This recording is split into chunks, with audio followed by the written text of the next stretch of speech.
the relationship with place is like what will feed you for the rest of your life. And so like pay attention to it and tend to it and let it tend to you in return.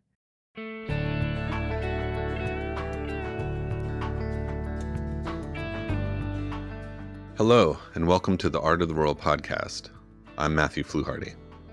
On this podcast, we gather with artists and culture bearers from across rural America and Indian country to encounter their creative and cultural vision, to hear new stories about life beyond the city, and to be inspired to bridge divides across the places we all hold dear. If you enjoy this conversation, please join us at artoftherural.org, where you can also subscribe to our newsletter featuring resources, gatherings, and lots of links to exciting creative work happening across the country. You can also find us on social and on Substack at Art of the Rural. We are grateful to folks from across the country who've made tax-deductible contributions to Art of the Rural to make this conversation possible, and to the Ford Foundation and Good Chaos Foundation for their support of Art of the Rural's media programs. Today's guest is Mary Welcome, a multidisciplinary cultural worker and rural avant-garde artist. For close to 20 years, Mary's life and creative practice have radiated out from her hometown of Palouse, Washington, toward an immense web of rural communities and partners across the continent. Few artists in our field articulate both a sense of deep respect for local community and a belief in the generative detours of life on the road, as well as Mary does. Along this journey, Mary has created some of the things we expect on an artist's CV, like national and international exhibitions, installations, and publications, but has also followed her own unique path in serving as an artist in residence with the Washington State Department of Transportation and as a post office portrait photographer for the United States Postal Service. In the last decade, the urban normative arts and cultural field has slowly turned its attention towards what we call at Art of the rural condition.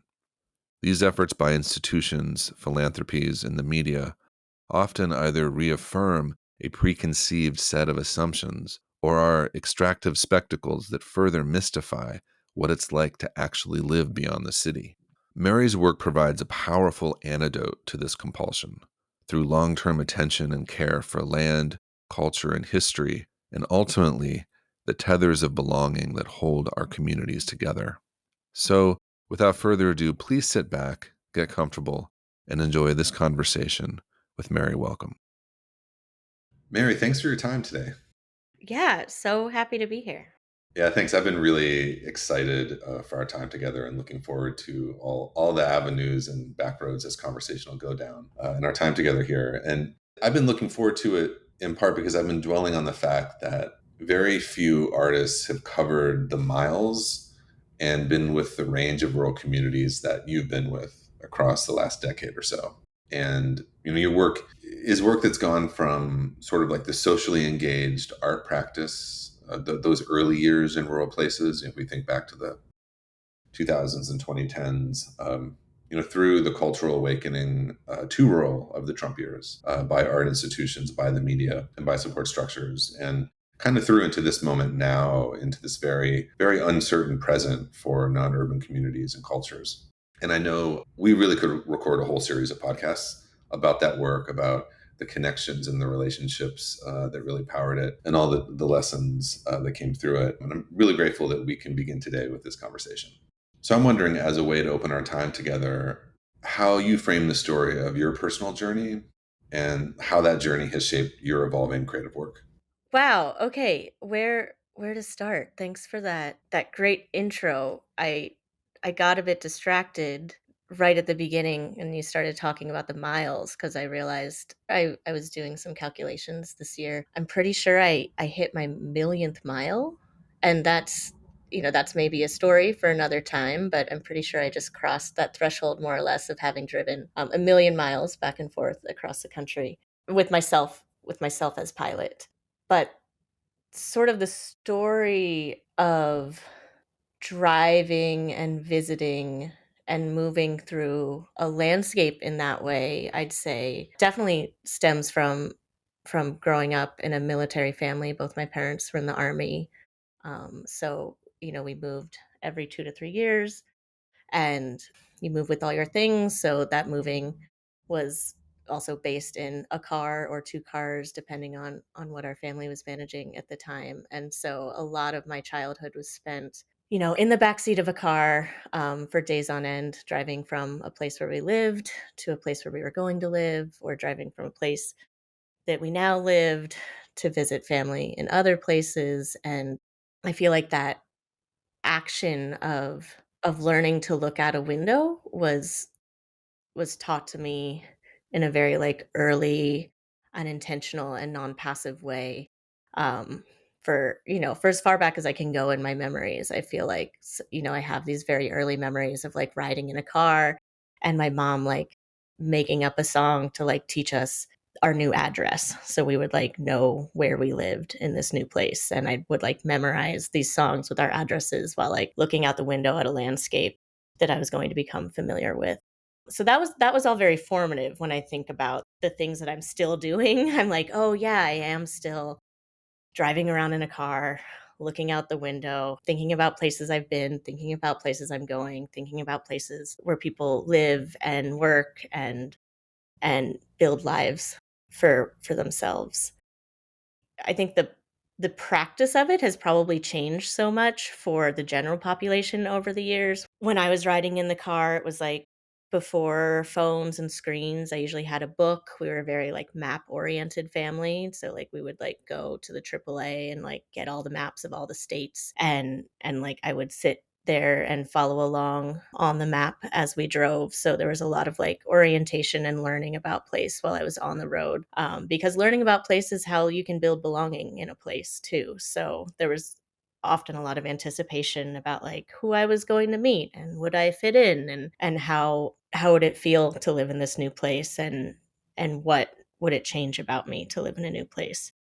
So, like, I've got enough hindsight now that I'm like, "Oh, yeah, so much of that has shifted into my practice as, like, a socially engaged, multidisciplinary cultural worker who travels from place to place, a lot of times with those same questions, like, are they gonna like me? Is it gonna work? Like, what's it gonna look like?" And all of that time on the road between commissions and between places is really, I think, where I've always gone to, like, do my processing, where I've gone to, like, find myself and, like, find my footing and center myself in sort of this, like, multi-place, multi-peopled practice I've built. I mean, it's so powerful to think about like your contemporary creative work and that bridge all the way back to those really early formative memories and relationships with the map, with like the landscape moving out outside the window, and with that sense of expectation about like being with community, engaging with new community. I mean, if I remember correctly, you went from that point, and at least at first, you didn't major in art, right? No, I didn't. I didn't. When you think yourself, how do you thread that line from like that those really early transcendent experiences to like what you've done in the last summer? Like, what was like that process of education like for you to get to the point where you were doing this work? Let me see if I can create a bit of chronology around it.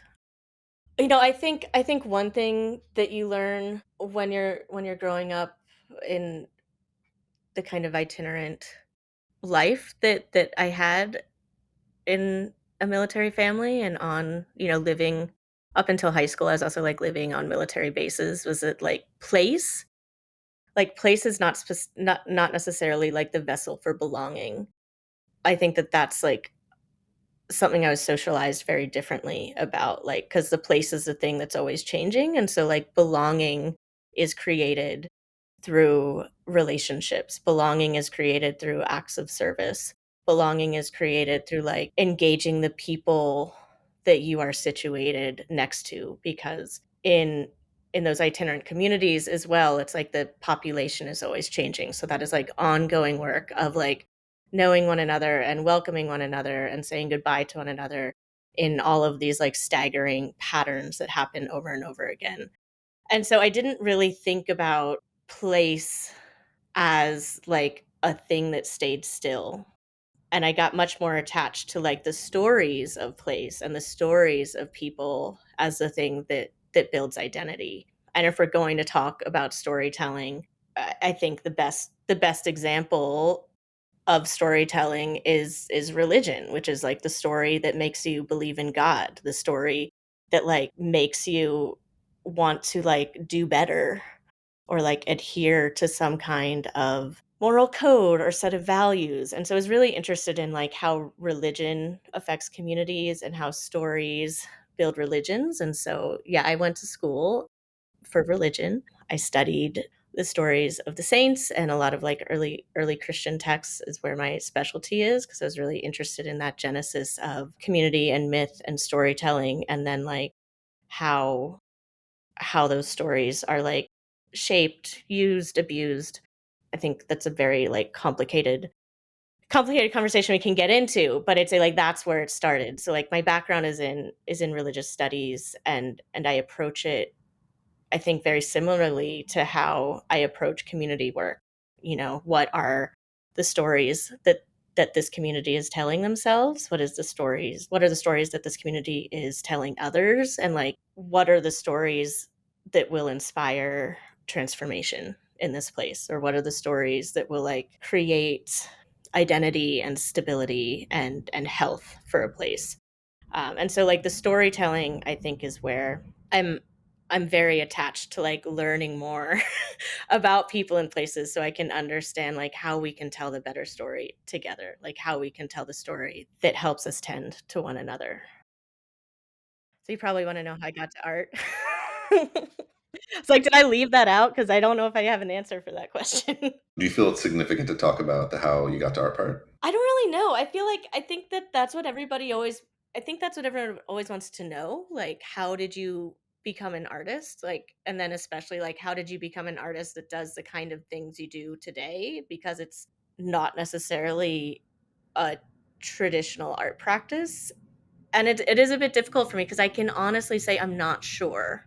I think I've just tried to, like, make my way in the world in a way that suited me, I guess, like I tried to, like, follow my natural proclivities in, like, where what kind of places I wanted to be, like, what kind of person I wanted to be, what kind of belonging I wanted to feel, and somehow this is the practice that shook out of there. But I don't think I ever woke up and was like, "Today, I'm going to be an artist, and I'm going to figure out how to be an artist really well." It was always kind of a one foot in front of the other, and here I am.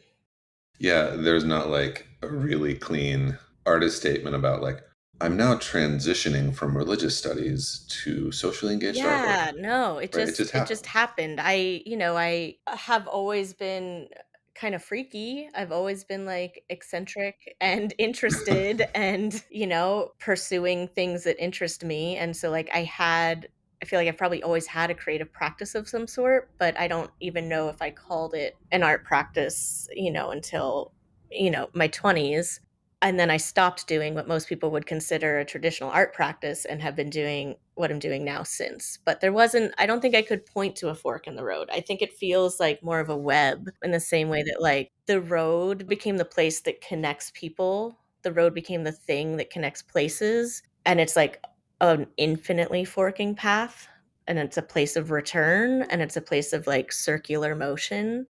And so I kind of just followed that feeling of centering myself in these interstitial moments on the road between places I was interested in, and like built a practice that suited that.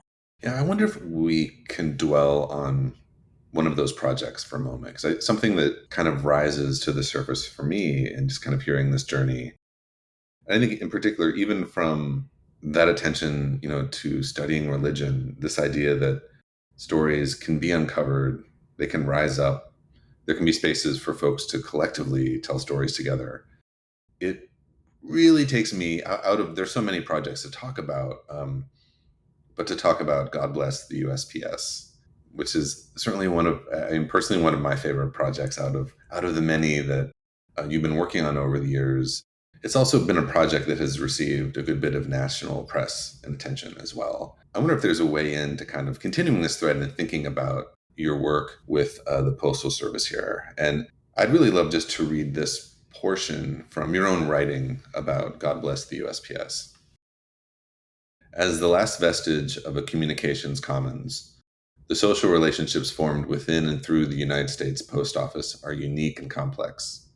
Intimacy and institution collide in the rural post office, which often serves as the social fulcrum, both publicly and privately, of remote communities.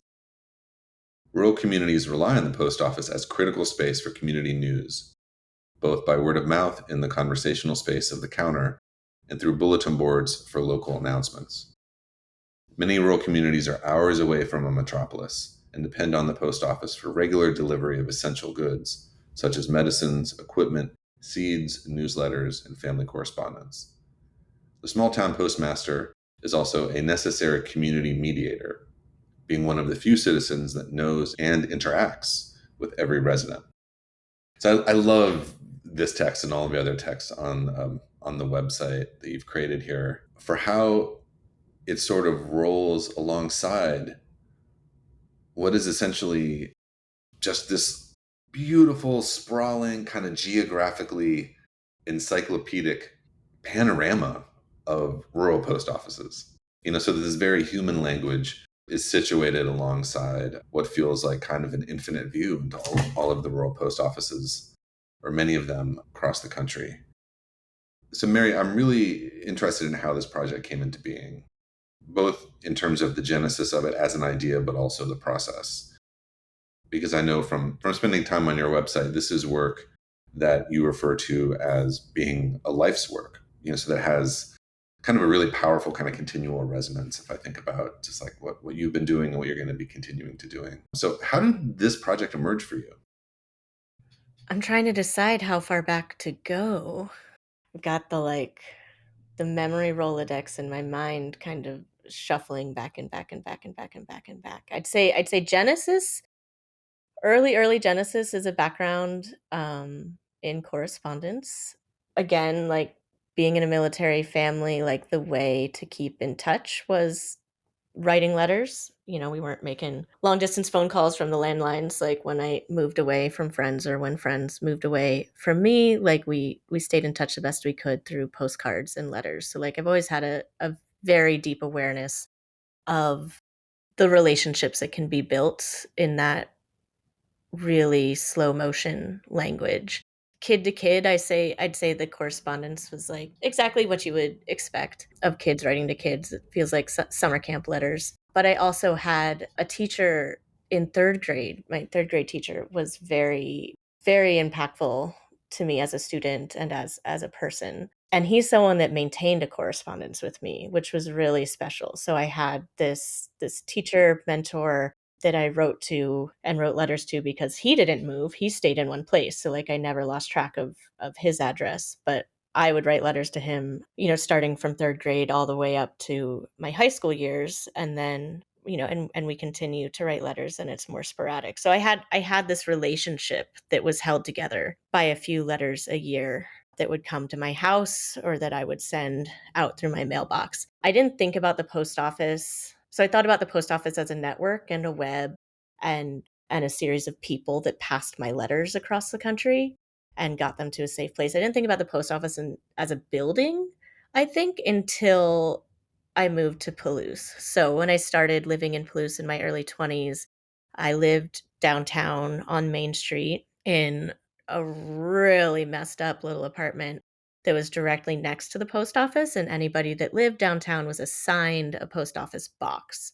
So instead of me having a mailbox that I would check or a mail carrier that would bring my mail to my door, I, for the first time in my life, was like going to the post office next door to retrieve my mail and to send my mail. And that was a really new experience for me. And I think that's where I really got incredibly enchanted by the relationships that were also built through me sending my mail. Like I remember the first postmaster I became friends with, I would like write my, cuz I tend to write a letter when I am good and healthy. I'm writing a letter every day to one of the many different people that I keep in touch with.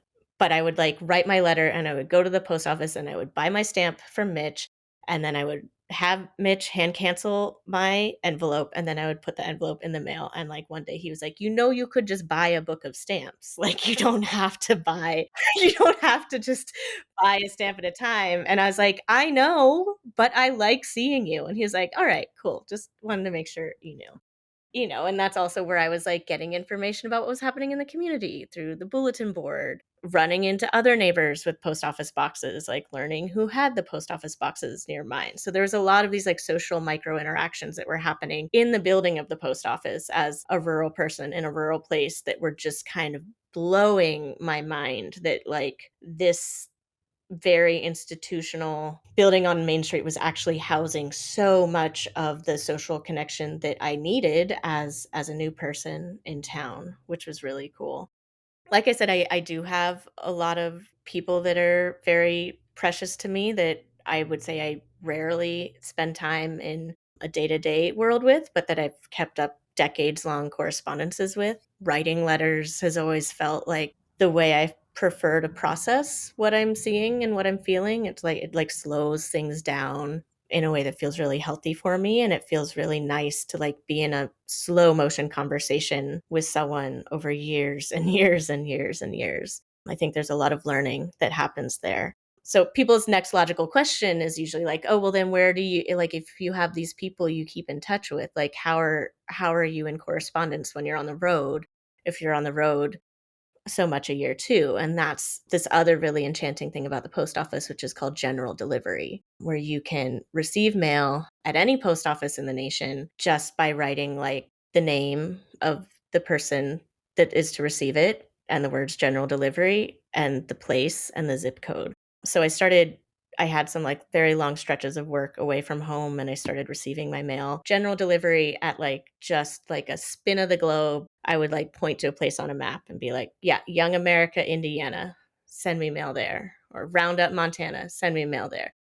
I think that's the way I started exploring these other post office buildings. Like, I became so familiar with my post office in Palouse, and then I realized that I could have relationships with other post offices too. Like, for one summer in Michigan, I drove to Lamont, Michigan every day to pick up my mail because every day I had a letter waiting and every day I had a letter to send. There were a lot of postcards in my life at this time, and so you better believe that the 2 people that worked at that post office knew everything about that relationship as well, because it was just all right there out in the open on the counter on the back of a postcard. And so the very, like, the first portraits that I took of post offices for God Bless the USPS, the very first one was of Palouse on the day that I was leaving for work somewhere else, because I wanted to have it with me. And then I started documenting the post offices where I was also picking up my mail. And so it started as "Oh, I'm picking up a letter from someone here. Let me take a picture of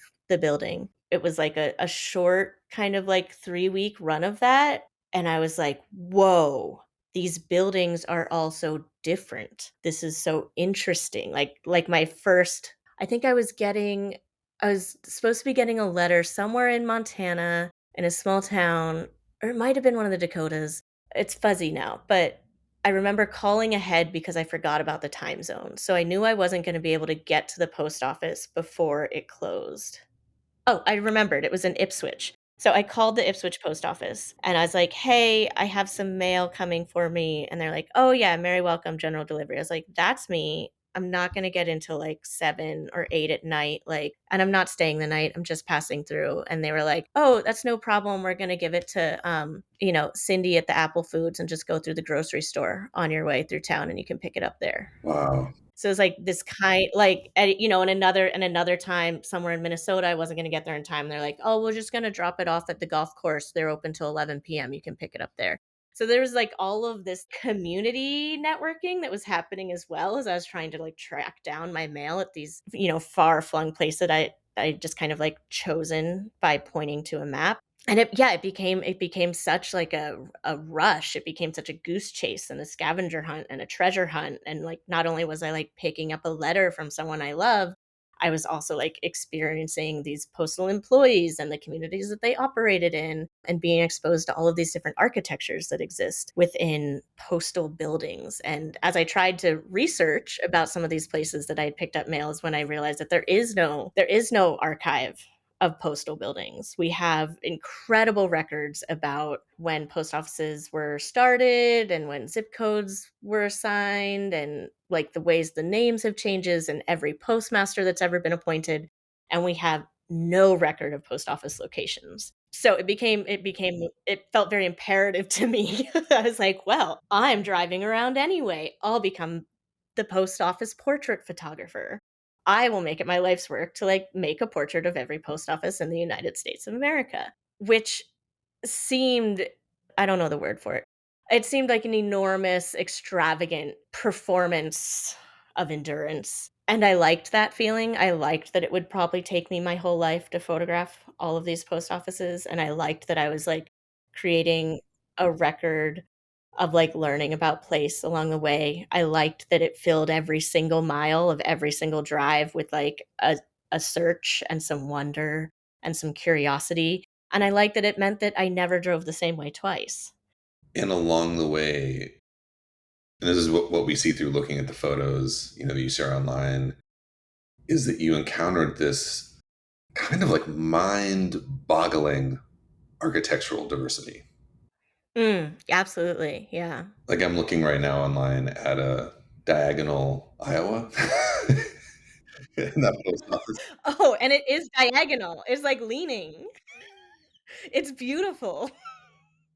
Yeah, Donaldson, Minnesota. I mean, these buildings could not be more different, and I think something that in your writing about this project that you really kind of underscore is both the architectural diversity, but how there is a quality of improvisation across many of these structures. Mhm. Yeah, and that's I think where the focus shifted for the from the more ambiguous, like, every post office in America to, like, "Oh, no, what I'm really interested in is rural post offices." Like, the rural one-man post offices that are absolutely critical to the community. Like, this is extremely critical infrastructure. No matter, like, what kind of technology we invent, like, rural places will still need their post offices for a variety of reasons. And I think because of that, rural places steward their post offices differently. Oftentimes, the buildings I think I recently learned it's, like, almost 70% of post office locations are rented in the community. Like, the post office only owns a pretty slim percentage of the buildings they operate out of.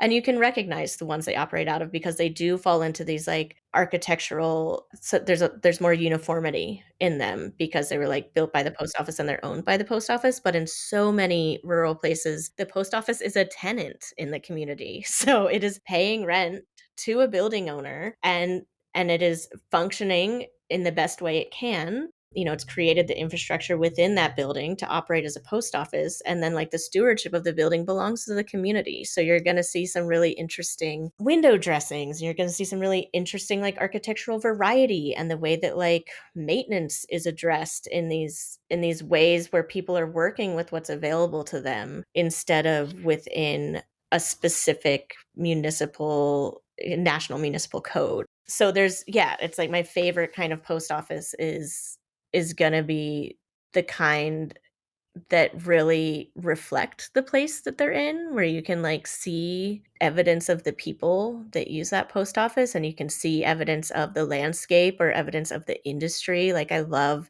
when I can get a picture of a post office with, like, some towering grain elevators or, like, a giant water tower or, like, a logging truck, like, where you can understand the industry of place also, just by taking that repetitive, similarly framed photo of every post office I come across. I'm actually learning so much about the context of that place from those photos.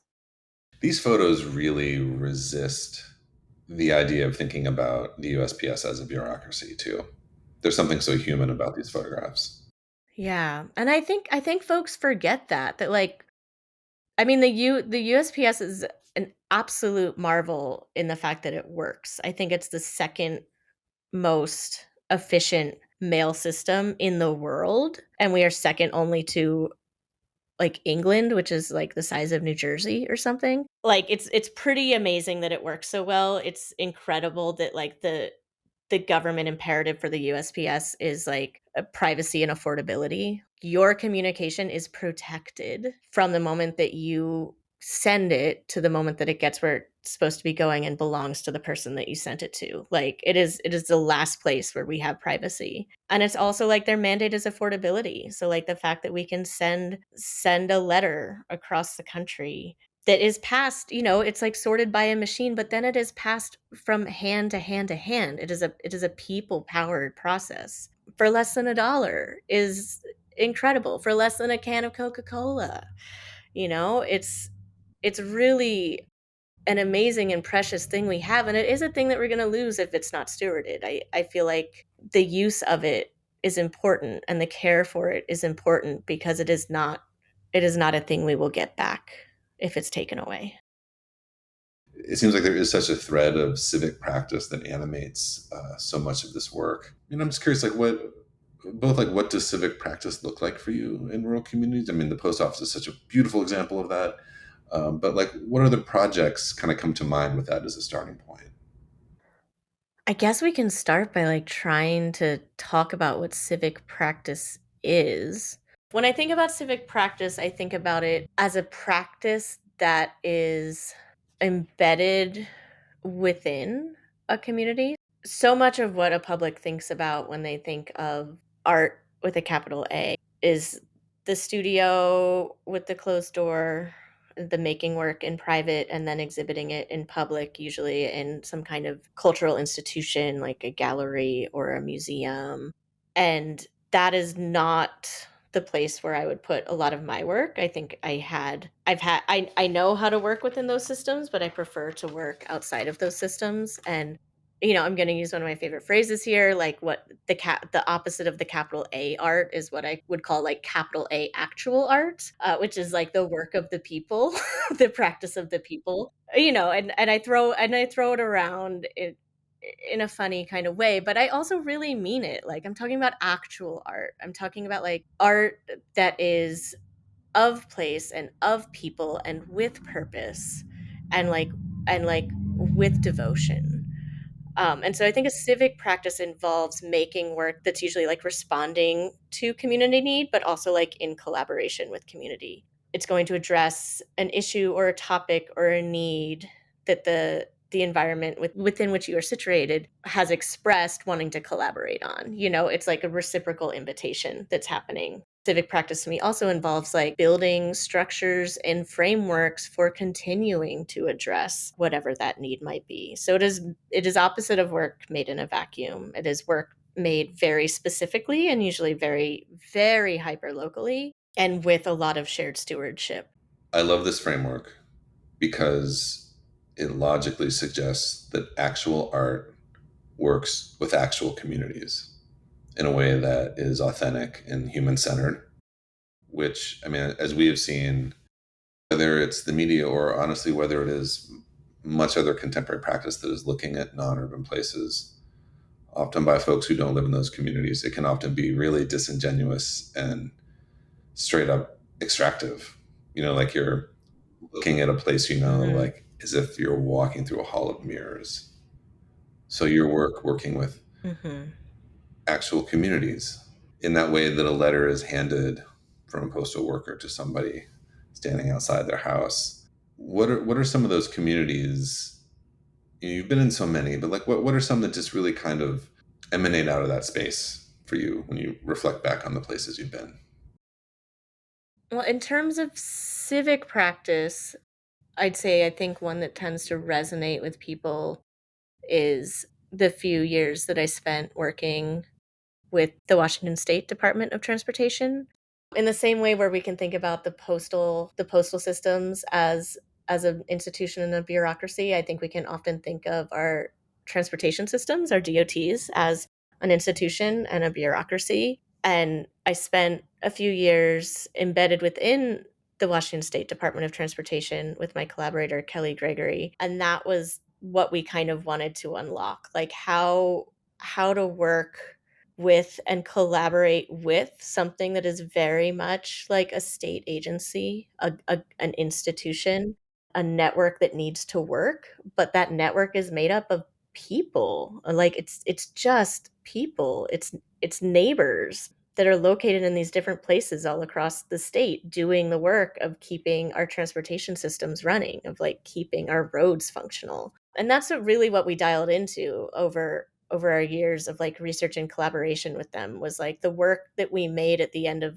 that residency ended up being about the maintenance workers that do live in these rural places. Like the only way to get to these rural places is by the road, and the only way to get there on that road is by the road functioning. And so the people that steward those roads are also the people that live in those places. And so we developed a series of really, really local newspapers from 3 different regions in the state, and within the region with like one specific staff within one specific shed within the region, and like learning about what their day to day was like, learning about like how the weather and the environment and the like social systems and the politics of that place like affected their work, and then being able to like represent those stories, those like very specific stories, through these small artist designed newspapers that then were distributed within those specific communities. And so for us, a lot of that work was around like, how do we make this work human when most people see, you know, I'm doing it. I just drove across Montana at 25 miles per hour because there was so much road construction. But like that's all people work. And like it also needs to be seen. Like we need to carry a degree of like curiosity into the process so that we don't dehumanize these systems that are keeping us all afloat, that we all need to be stewarding. Right. So that's a civic practice on like a statewide sense. Like that was my challenge, was how to work and to like connections create person to person connections on a statewide level. I think where I prefer to work is on a like really, really local level, when I think about the place where I live and the ways I participate in the place that I live, the places where I work, and how I participate in those communities over years and years and years. And I think that's also like where I try to point young and emerging artists, is like, where are you practicing and why? And like how how can you pay attention to that? Because like this context is so critical to us making actual art. Like we have to understand these contexts that we're practicing within. And like you've got to live in a place that loves you back. Like you have to live in a place that will love you back. Like you the relationship with place is like what will feed you for the rest of your life. And so like pay attention to it and tend to it and let it tend to you in return. I think that's medicine that our culture really needs in this moment.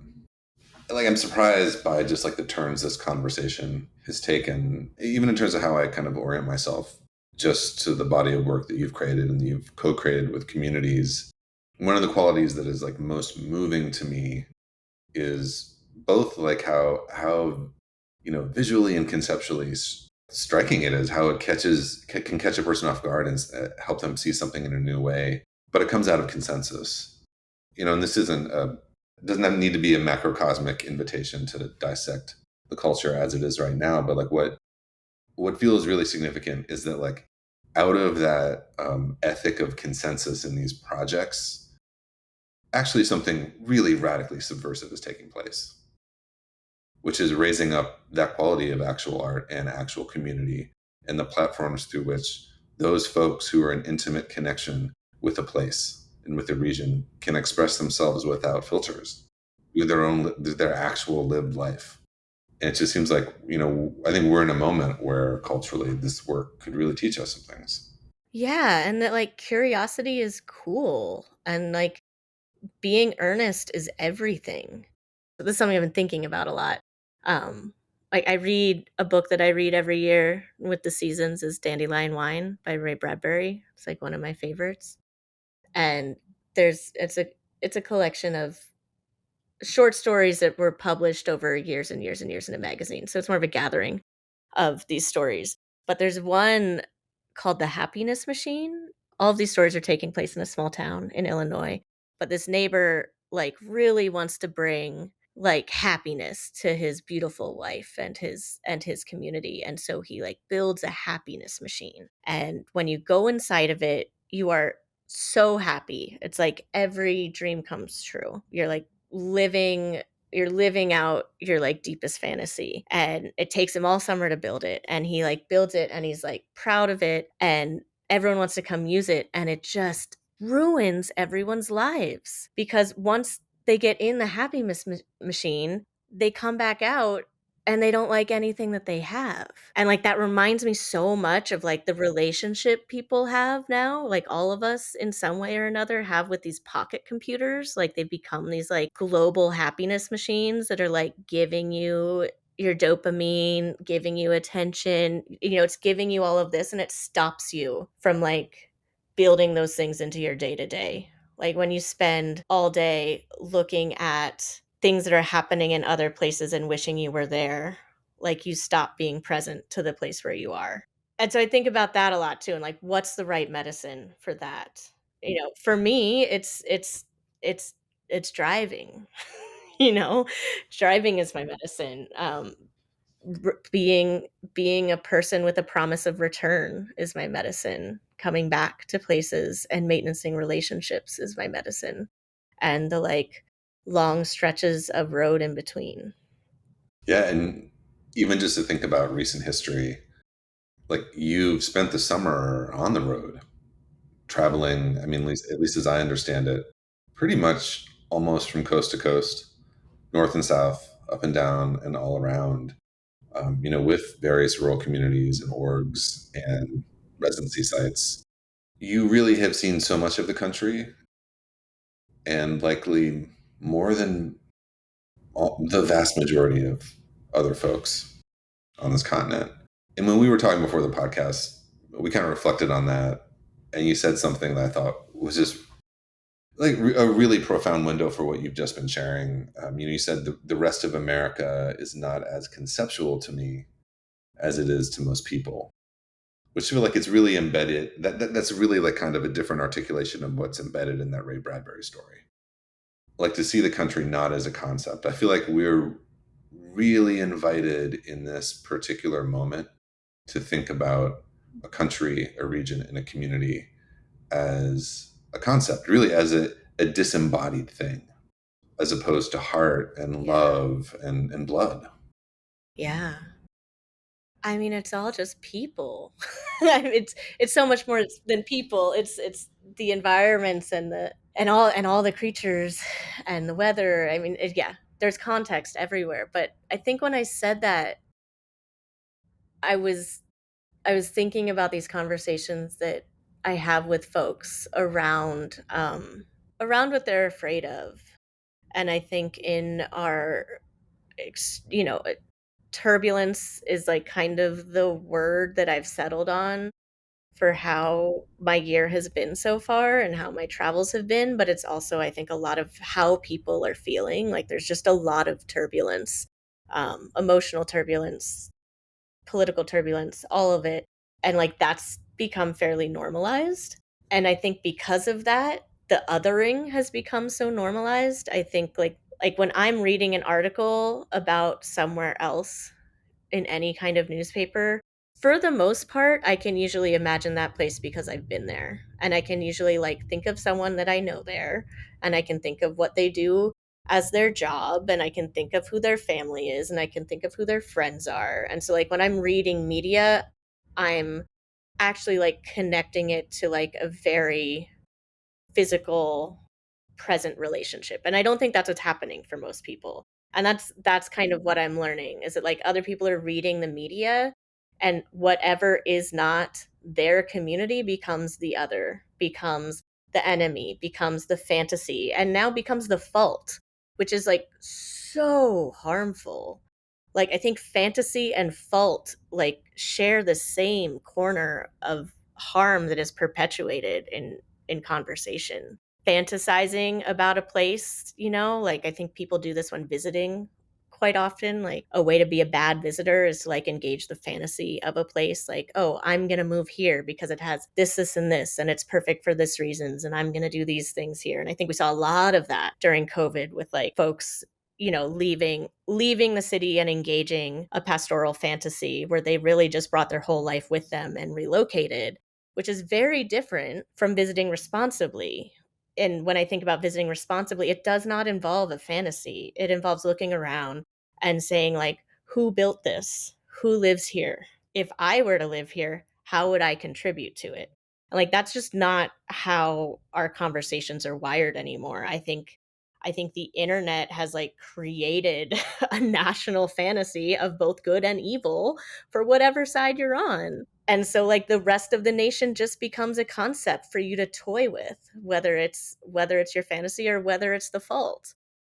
I think that's something that I try to hone in on when I'm talking with folks about this, like how destructive both the blaming and the fantasizing are to not only the places that you're fantasizing about, but also the place where you do live and that maybe you're not paying attention to anymore. Like, how is your place built? How is your place maintained? How are you participating in both the pros and the cons of living in that place? Like, I think the polarities need so much more neutralization, and that will give us culpability in it again. That will give us the power to, like, make change again if we stop blaming an other, like, this conceptual notion of someone else's fault. So, Mary, I know that your hometown is Palouse, Washington. How much has Palouse taught you about those qualities? Golly, yeah, all of it. I learned a lot about how to engage place and create belonging from living on military bases and moving all the time. But I learned everything about staying power, I think, from living somewhere like Palouse, being exposed to all of these different people of all of these different histories and backgrounds and and relationships and watching their relationships expand and contract and be okay, like allowing for things to change was a really powerful thing for me to see, especially as a young person living in a town of 900 that I did not grow up in. Like being privy to like looking at the ways friendships expand and contract and still maintain care even though they can look different. The way people get together and fall apart, but like can still maintenance a community relationship. And I think that comes from there being this incredible ethos for stewardship in Palouse that like if you want to feel belonging here, then take care of this place. Like put whatever skills you have into good use. Make yourself of service to the sum because like that's how we spend time together. And that's something that both felt very familiar to me, but also like very evocative of what was possible for me in my lifetime to have a lifelong relationship with a community that would hold me with an open hand, that would like allow me to come and go and to like bring what I could to the table when I had enough to share. Yeah, Palouse is a teacher. Yeah. So, Mary, I know you've been traveling for the entirety of the summer, and I'm just really curious, given it's like the quality of attention and engagement that you have. What have been some of the markers, some of the memories, some of the images, big and small, like from your various journeys this summer? Oh, great question. I'm gonna get to do a little bit of time traveling and map traveling in my mind. I'll preface it. This is something that usually only folks in Palouse know about me, but like I get really scared before I leave on a trip. I'm usually very excited about everything that I'm doing, but I'll have this like hour of like true and like horrifying terror that like I'm not going to come home. I am very very afraid of like leaving and not coming home. And so like that's something I have to work through every time and it's always fine. Everything's always okay.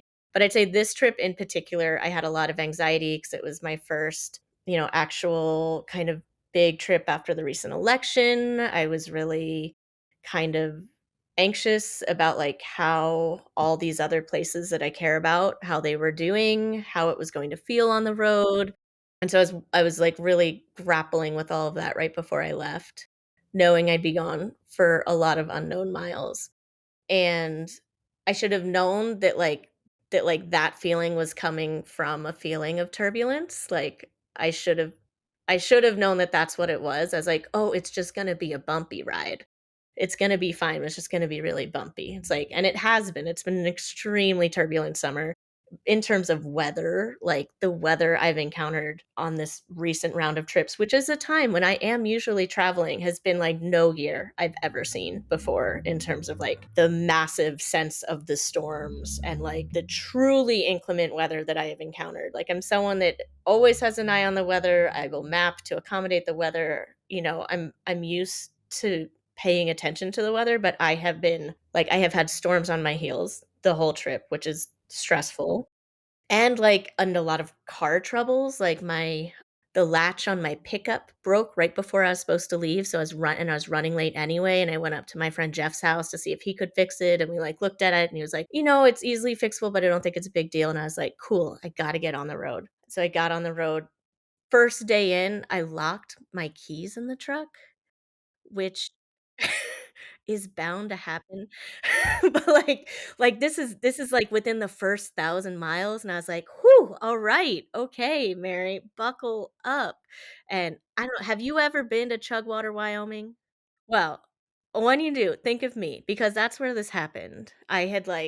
I don't like, I keep my keys in the truck when I'm at home. I don't lock anything, and so I'm not used to having to lock things, and so I was trying to be like, "Oh, don't forget to lock your truck because all of your things are in it." And I locked my truck with my keys right where they belonged in the cup holder. And I was like, "Well, man, what do I do now in yet another place without, like, phone service and where I don't know anyone?" And so, like, this was my introduction to this round of work on the road. And I was like, "Alright, well, I know what to do." You buy a six-pack of beer, maybe a pack of cigarettes, and you start walking, and you, like, look for the kind of person that can help you break into your car, and then you give them those items.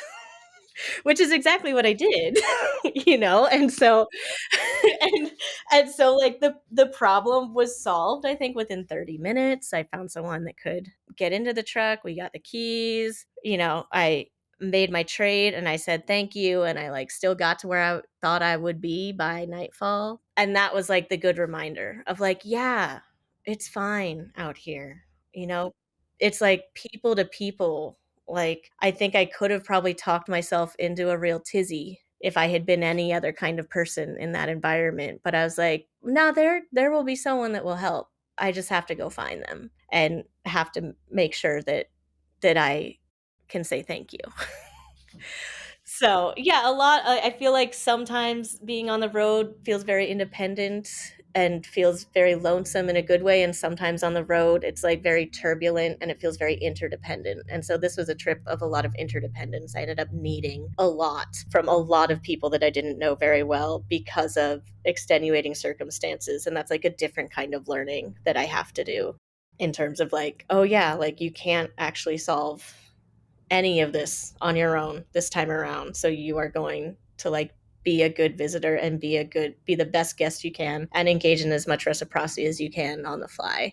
So that's how the trip started. I was in Chugwater. I came down to Big Springs, Nebraska, where I am right now, to do a few weeks of field work on the Central Flyway, which is a migratory route that comes through the middle of the country with like truly, truly incredible birds that I can't see at home and that I can't see on either coast. So I got to spend a lot of time looking at the social and environmental kind of contexts of the Nebraska Panhandle while being based out of Big Springs. I then went to Lucas, Kansas for what I thought was going to be a 10-day residency at Woodpecker Archives to like work on personal archiving and documentation and kind of like working on how my practice could become pedagogy. And that I on my millionth mile, my truck hit a deer, and that 10 days became the rest of my summer. So I've been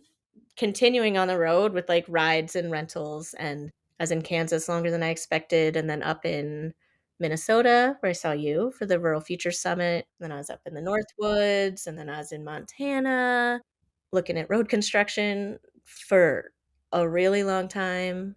I spent some time in the Sawtooths of Idaho, which is a part of the state I had never been to. I had about a week and a half at home to try and talk someone into giving me a ride back to Kansas for my truck. And that was just enough time to put together a bit of like a miniature field school that I was calling the Big Kansas Field Trip. So myself and two other artists drove back to Kansas a few weeks ago, stopping at like cultural and environmental sites through Wyoming and Nebraska all the way down into Kansas with like readings and dialogue and a lot of great like learning on the road with other people, which is something that I really treasure but is actually pretty hard to access. Yeah, and I am now on my return trip. So it's down in Kansas and now I'm back in Nebraska talking to you. From here I go to Slippery Gulch Days in Wallace, Idaho, the center of the universe, which is a celebration that only happens every 10 years and involves a drag performance of Swan Lake by the local miners. That's what's next. And then I'm going to be home for a week. Mary, thank you so much for all of your time and energy and just like inspiration and knowledge that you've shared across this really beautiful, wide ranging conversation. As you know, one of the questions we ask at the end of our podcast conversations is a question about inspiration. So, yeah, what is moving you right now? What's inspiring you? This is such a fun question. I've been thinking a lot about, I think, especially in our world of internet information, I've been thinking a lot about small press work and local newspapers. We do have a newspaper museum in Palouse that is like such a really important holder of local histories. But my favorite small newspaper in the world was written by this guy named Swift Lathers. He lived in Oceana County, which is West Michigan. And for 56 years, he published the world's smallest newspaper. He would write it by like hitchhiking around the county and like collecting stories. And so like he would publish once a week, and the newspaper is like the size of a sheet of paper, front and back, handset type, and it's like social occurrences in the community, him riffing on the weather, him talking about things he's thinking about, and then like him talking about what things other people are thinking about. And I have quite a few of the newspapers from that collection and I reread them because I'm like, that is the kind of art I want to be able to create someday. Like this super, super local and very consistent lifelong dispatch for a community to reflect upon itself. So I've been feeling very inspired by him and rereading old editions of the Mears News. I recently watched the Pee Wee Herman documentary. Have you seen it? Wow. Okay, it's a real treat. It's called Pee Wee as Himself. It's two episodes, and what is so special about it, and like what I didn't know, is that like Paul Rubens was an incredible documentarian and archivist and collector, and so a lot of this documentary is narrated by him shortly before he passed, but it's it's accompanied by like decades of footage. Like he was making videos as a child and like collecting photos and then collecting the ephemera of the environments that he was growing up in. And so it's a beautiful piece to watch, not only for like the story of a person, but also like the ways that our collections tell our stories and like become like these really, really important vessels for storytelling. So I really enjoyed that. And it's almost, Labor Day is right around the corner, which is my favorite holiday. It's the only one that really, really matters to me, as I like that nobody works and everybody rests, and it's like about workers' rights and our right to rest. And so I always celebrate Labor Day as like the full season. I'll celebrate all of Virgo season as Labor Day by not working, um, which for me also means a lot of reading. I am usually in Michigan during that time, so going to the beach and reading books. And so I like to read all my Virgo writers during Virgo season. So if you're gonna go to your local library and check out some books from the stacks, like this is who I'm bringing with me. All right. We got Ray Bradbury, Terry Tempest Williams, Lauren Isley, Mary Oliver, Borges, William Least Heat Moon, Roger Tory Peterson, and Adrienne Marie Brown. These are our patron saints of late summer. Get into them. Let yourself be immersed in the kind of world building that like each of those writers do and does. And yeah, sink into it. Yeah, I've been doing a lot of like returning to childhood books. I think in when times are as turbulent, untraumatic as they are, it's really nice to return to books that like hold personal memory for you and find some footing there. Mary, thank you so much for your time in this conversation and for leaving us with a reading list for the season ahead. Hey, anytime. I can always provide a reading list. Thanks. I'm grateful.